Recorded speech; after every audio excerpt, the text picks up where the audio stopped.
Hey everyone, welcome to my channel. In this tutorial I'm going to demonstrate how to start your page number from page 2 and treat your title page as the first page but without a page number.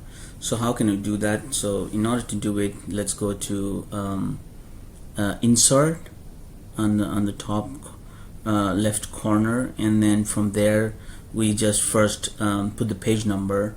So for this example, we're going to put the page number at the top page, top left corner.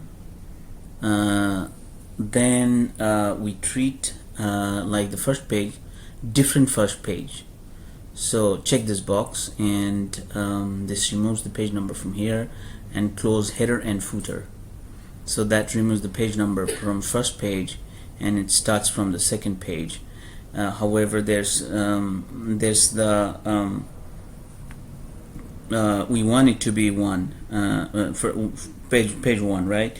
So that's why you need to go to insert again and go to page number and format page numbers.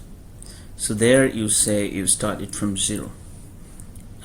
If you start it from 0, so then this title page becomes 0. That means there's no page number on the title page, and you'll have your page number from page 2, but page 2 becomes like page number 1.